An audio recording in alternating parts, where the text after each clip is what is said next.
नमस्कार, खबरों की खबर में आपका स्वागत है। आज सवेरे सवेरे जम्मू से एक ऐसी खबर आई है कि देश भर में ये जो 40-50 हजार रोहिंग्या मुसलमान जो छुप कर बैठे हुए हैं, इन लोगों के अंदर दहशत फैल गई। जम्मू में तो ये लोग भागना शुरू कर चुके हैं और तो और वहां पकड़ धकड़ भी की जा रही है। और जो लोग ये कह रहे थे शाहीन बाग के आंदोलन में कि डिटेंशन कैंप बनाए गए हैं मुसलमानों के लिए, तो अब वहां ऐसा लग रहा है कि डिटेंशन कैंप में रोहिंग्यास को भेजना चालू कर दिया गया है। और इतना ही नहीं, ये एक्शन सिर्फ जम्मू के अंदर नहीं हो रहा है, यूपी के अंदर में भी 1600 रोहिंग्यास को पकड़ लिया गया है, उनको चिन्हित कर लिया गया है और बहुत जल्द इन्हें देश के बाहर उनके मुल्क भेजने की तैयारी भी हो चुकी है। और दरअसल ये जो पूरी कार्रवाई हो रही है, इसका तो मकसद बिल्कुल साफ साफ लग रहा है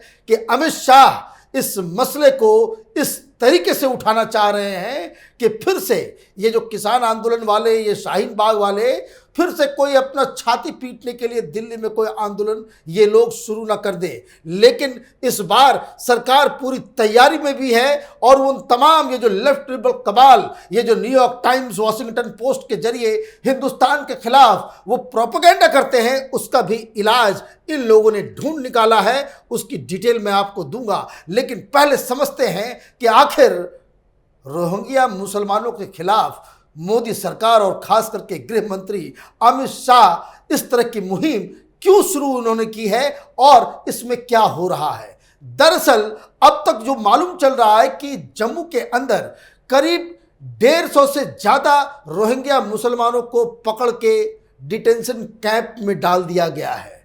इसको करें होल्डिंग कैंप्स के अंदर इनको बंद कर दिया गया है। ये लोग इल्लीगल दस्तावेज के साथ जम्मू के अंदर रह रहे थे। और मैं आपको बता दूं, जो सरकारी आंकड़े बता रहे हैं, जो लोग बता रहे हैं कि जम्मू के अंदर हजारों रोहिंग्या मुसलमान वहां पे अपना घर बना करके रह रहे हैं। उनको वहां पे वोटिंग आई कार्ड भी बन गया है, उनके आधार कार्ड भी बन गए हैं। और रोहिंग्या मुसलमान वहां जो पकड़ धकड़ हो रही है, उससे वो बेचैनी हो रही है, वो लोग भागना उन्होंने वहां से शुरू कर दिया है।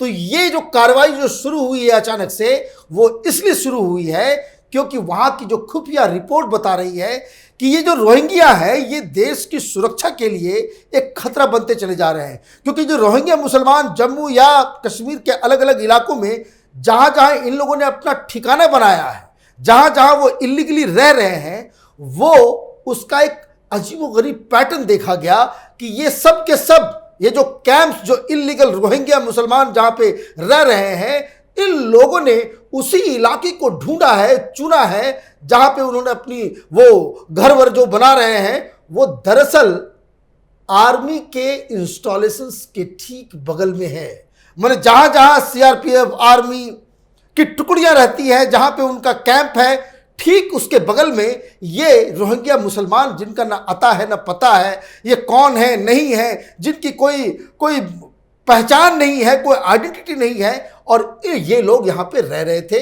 और इसलिए इनकी पकड़ धकड़ शुरू हुई। तो मालूम चल रहा है कि ये सारे रोहिंग्या मुसलमान ये तो एक खतरा की तरह देख रहे हैं इसे। और जो खबर आ रही है उसको देखिए क्या लिखा हुआ है कि दोज डिटेन्ड, ये रोहिंग्या मुसलमान जो डिटेन किए गए हैं, have been lodged at Hiranagar sub jail under section 32E of the foreigners act. मतलब ये हीरानगर जेल, ये कटुआ के पास जगह है जहां पे इनके लिए डिटेंशन कैंप बनाया गया है, उसमें ही इन लोगों को डाल दिया गया है। संख्या बताई जा रही है अब तक 167 लोगों को जो है वहां पर रखा गया है। और these immigrants were not holding valid travel documents required in terms of section 3 of the passport act। और इनके पास वो सही दस्तावेज नहीं थे, इलीगली ये रह रहे थे। अब इसके बाद जो नई कहानी जो सामने आ रही है, तो खबर आ गई, लेकिन अब इससे कई सारे बड़े बड़े सवाल जो है वो उठ रहे हैं। वो सवाल इसलिए उठ रहे हैं कि ये रोहिंग्या मुसलमान ये आखिर जम्मू कश्मीर पहुंचे कैसे। ये रोहिंग्यास जो हैं, ये तो म्यांमार से भगाए गए लोग थे।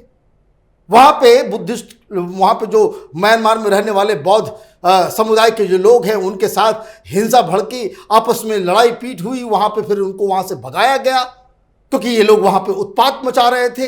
वहां से वो भागे तो बांग्लादेश घुसना चाह रहे थे, बांग्लादेश ने हाथ खड़े कर दिए। तो इस्लामिक कंट्री है लेकिन फिर भी उन लोगों ने मना कर दिया। ये भाग के चले गए थाईलैंड, थाईलैंड वालों ने रास्ते में ही रोक दिया। ये बोट से जाते थे तो उनको रोक दिया गया कि भाई यहां घुसना मना है। फिर ये लोग मलेशिया गए, मलेशिया भी एक इस्लामिक मुल्क है, उन्होंने भी मना कर दिया। इंडोनेशिया चले गए, फिर भी ये मना कर दिया गया। पूरी दुनिया में इन्हें मना कर दिया गया और ये हिंदुस्तान में घुस के ये सीधे सीधे जम्मू कश्मीर पहुंच गए। अब जो होम मिनिस्ट्री की तरफ से जो डाटा दिया जा रहा है उसमें यह बताया जा रहा है कि लाखों की संख्या में ये रोहिंग्या मुसलमान हिंदुस्तान घुस गए हैं। और इसमें कुछ नोएडा में है, कुछ यूपी में है, कुछ हैदराबाद में है, मुंबई में है। ये हिंदुस्तान के अलग अलग इलाकों में फैल चुके हैं। अब इनकी आइडेंटिटी क्या है, उनका क्या है, उसका कोई खोज खबर नहीं, लेकिन ये लोग अंदर चले आ गए, यहां पर रह रहे हैं।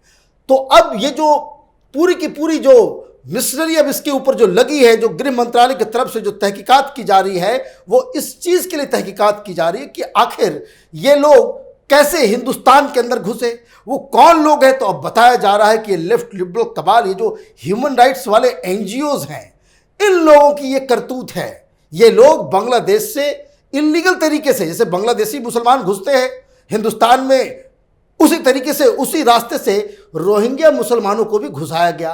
अब किसी की चेकिंग नहीं हुई।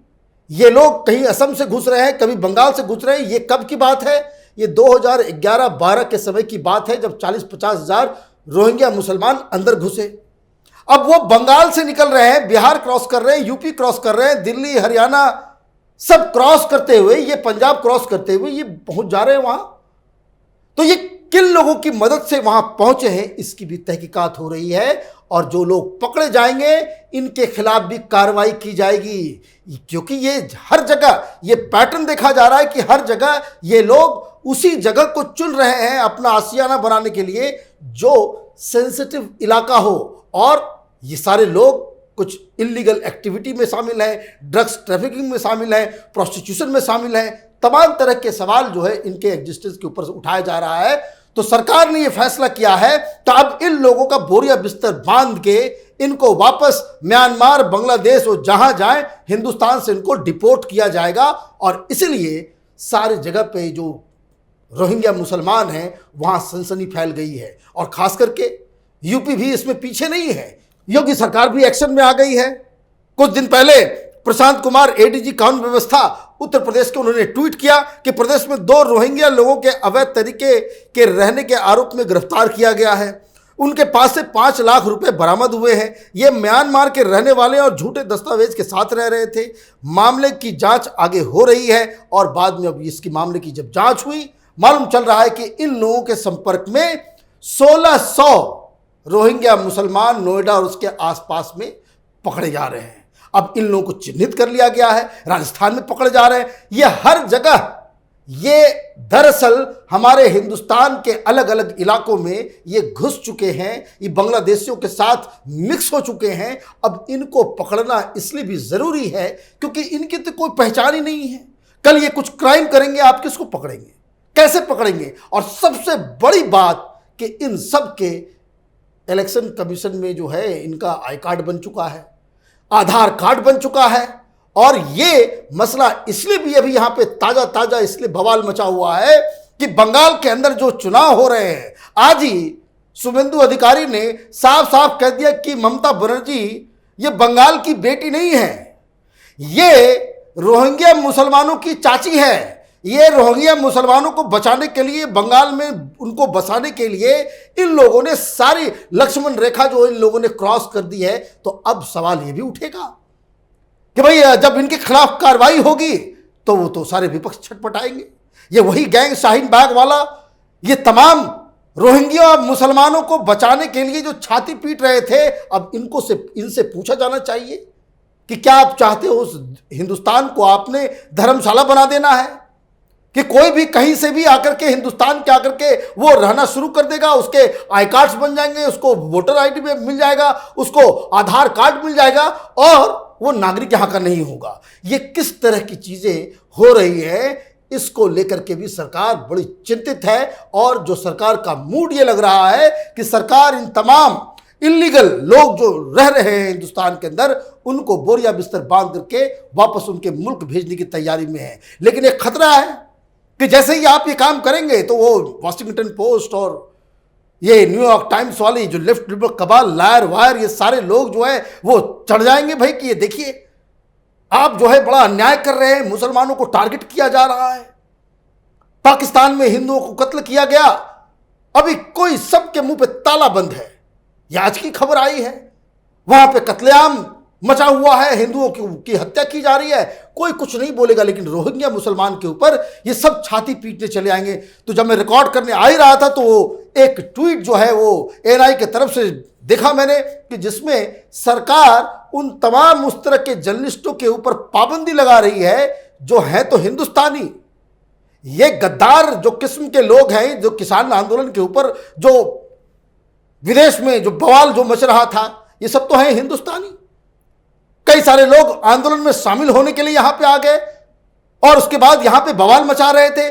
तो सरकार की तरफ से ये आदेश दिया गया है कि overseas citizen of India OCI card holder will henceforth be required to take special permission from center if they want to be involved in any missionary or tabligh or journalistic activity in the country। अगर अब कोई वो हिंदुस्तानी जो OCI card holder है, जो overseas में रहता है, हिंदुस्तानी मूल का है, अगर वो हिंदुस्तान में आकर के कोई भी एक्टिविज्म में, किसी मिशनरी काम में, तबलीग के काम में, या फिर ये जर्नलिस्टिक के नाम पे हिंदुस्तान को तबाह बदनाम करने की साजिश में शामिल होना चाहता है, तो उसके लिए सरकार से स्पेशल परमिशन लेने की ज़रूरत होगी। और ये जैसी ये खबर आई है, मुझे मालूम है शाम तक में लोग छाती पीटना चालू कर देंगे कि हिंदुस्तान के अंदर तो फासिज्म खत्म हो गई है। ये फ्रीडम हाउस के बारे में बताया जाएगा कि किस तरीके से नॉट फ्री कंट्री के लिस्ट में डाल दिया गया है।